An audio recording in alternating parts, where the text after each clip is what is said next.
beauty, grief, death, the struggle with our own mortality, the search for a life of meaning, love, the capacity for transformation. Those forces are ones that make us stop and become introspective and think and look within ourselves to see who we are and where we're going. And that's what any totalitarian state seeks to crush. And yet, we kind of blissfully have checked out.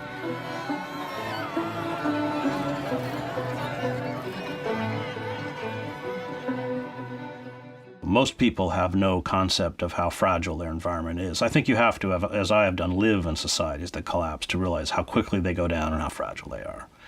And so there's a kind of emotional incapacity to understand collapse, even when it's facing you. I spent 20 years outside the United States, and I had covered as a foreign correspondent totalitarian cultures, everything from the East German Stasi state to Slobodan Milosevic's Serbia. So I know how totalitarian systems work. I know the kind of dark emotions they evoke. I know the mechanisms they use to shut down dissent. And when I came back, it was utterly apparent that the country had gone collectively insane in a very frightening way. Not only their misunderstanding of the wider world, something as a foreign correspondent I was very cognizant of, but their misunderstanding of who they were and where they were going.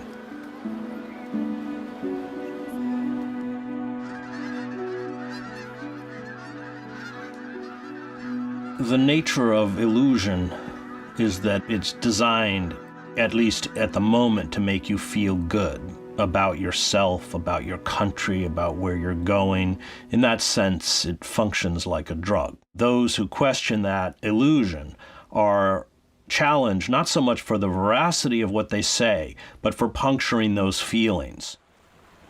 Attempt to get up and question where we're going and who we are. And the critique will be that you're such a pessimist, that you're such a cynic, that you're not an optimist. Optimism becomes a kind of disease. It's what created the financial meltdown, where you have this kind of cheerful optimism in the face of utter catastrophe, and you plow forward based on an optimism that is no longer rooted in reality.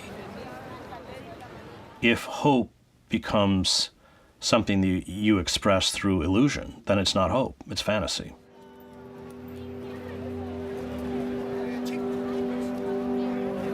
The cult of the self is, in biblical terms, a form of idolatry. Everything is about you. Whether it's the worship of power or money, it all goes back to the self.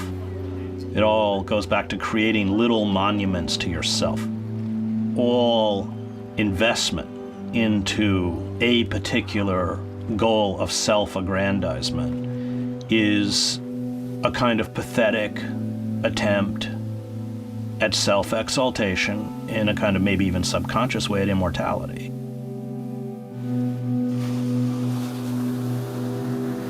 We have replicated the patterns that past civilizations in collapse underwent. An elite that is no longer connected with the real, that retreats into their bubbles like the Forbidden City or Versailles, and yet has total economic and political power. The crumbling of infrastructure, civilizations always decay, their cities go first, we've already done that. The retreat into illusion. The danger is that this time when we go down, the whole planet's going to go with us. The corporate state has made a war against critical thinking, and in particular the humanities, because the humanities at their best are about teaching people how to think rather than what to think. They're about teaching people to challenge assumptions and structures. The discipline of the humanities is subversive. It's meant to be subversive.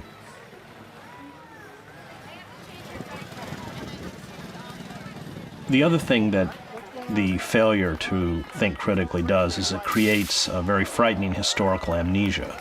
So you don't know how you got here. You don't know where you came from. And again, that is something that popular culture, let's call it totalitarian capitalism, seeks to put in place so that people interpret their problems as personal problems rather than political or social problems.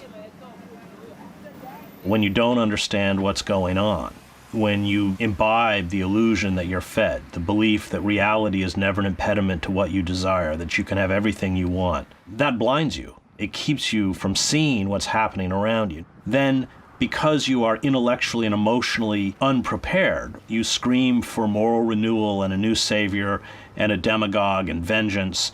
And at that point, you vomit it up. These very frightening figures. So the lunatic fringe of our political establishment, which is often laughed at by even a majority of the populace, in moments like that suddenly seizes power.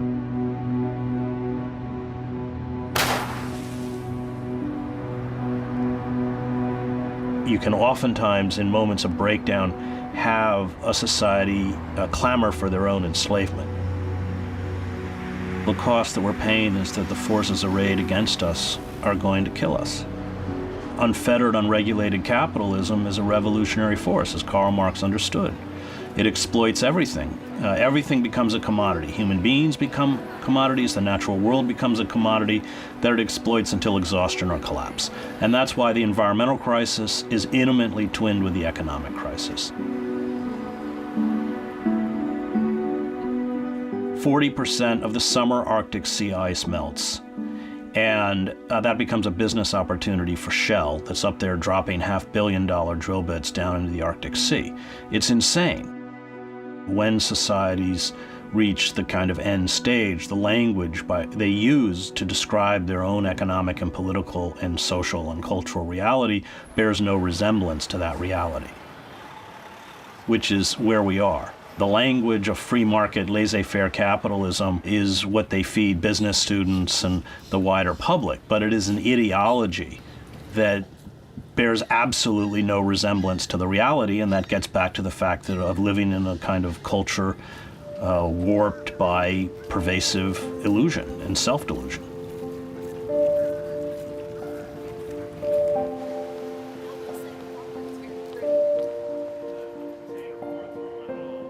Totalitarian societies by their nature are hypermasculine cultures and seek to banish empathy.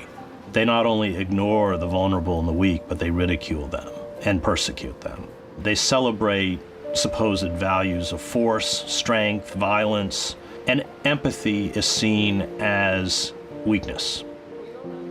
I mean, in a free market society, all of those companies like Goldman Sachs would have gone into bankruptcy. But we don't live in a so-called free market. We live in a kind of bizarre species of corporate socialism.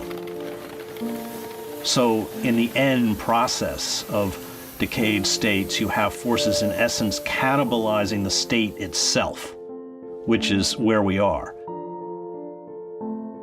I mean, a poor person of color on the streets of Camden, New Jersey are worth nothing to the state. Put them behind bars, they're worth $40,000 or $50,000 a year to prison contractors and food service companies and phone card companies. And that is something that is very real, but often not even understood by the victims themselves. Totalitarian societies seek to funnel all intellectual and emotional energy into spectacle, into the Super Bowl, into celebrity saga. It's why the Nazi Party made sure every single household got a free radio. And now you sit there and watch Basketball Wives. You see Jay-Z's crib and how many cars he has. And it's the great kind of pacifier. I wrote a book called Empire of Illusion, The End of Literacy and the Triumph of Spectacle, which is about the danger of unplugging yourself from a print-based culture. So I actively resist the attempts by popular culture, which of course is largely dominated by for-profit corporations, to give me a language by which I speak and an understanding of the world.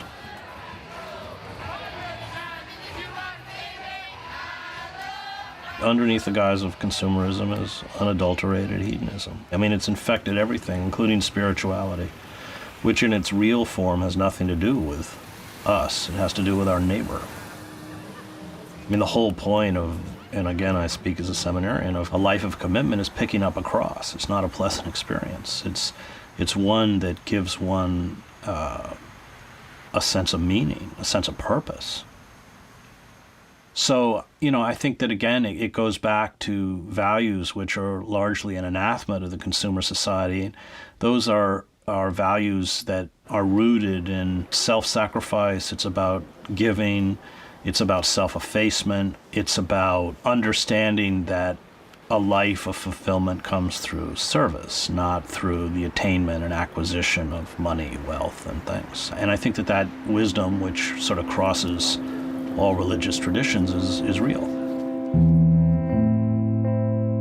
I mean, creating community, and Freud wrote about it, Karl Popper wrote about it, brings with it a kind of anxiety and a kind of responsibility. And, Freud would argue even a level of neurosis, because there's always that tension between individual desire and community responsibility. And I think that tension is real, but one that's necessary. And the consumer society plays very well on that, magnifies that anxiety to push people into behavior which is not only destructive to the community, but finally deeply self-destructive.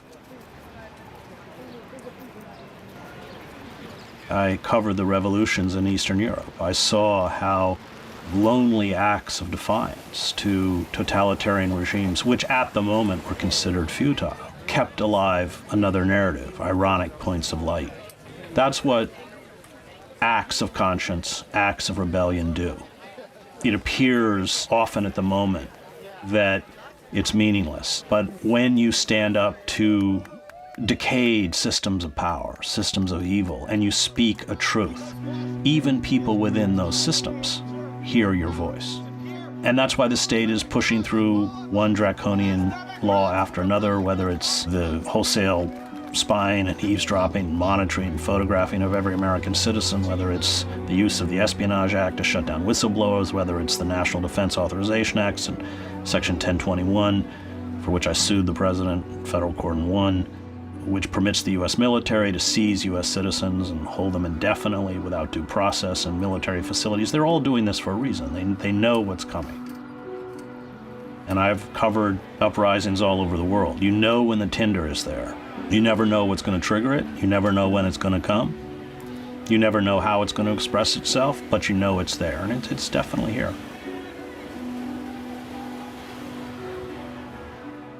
The corporate state knows no limits at this point. It has no regulation, it has no government control, it writes its own laws, it writes its own legislation. So that the rise of popular culture and the obliteration of real culture is part of this entire corporate totalitarian assault on beauty and truth. And that's what they have to seek to eradicate, because those forces are ones that remind us about how we should live and about what it means to be human.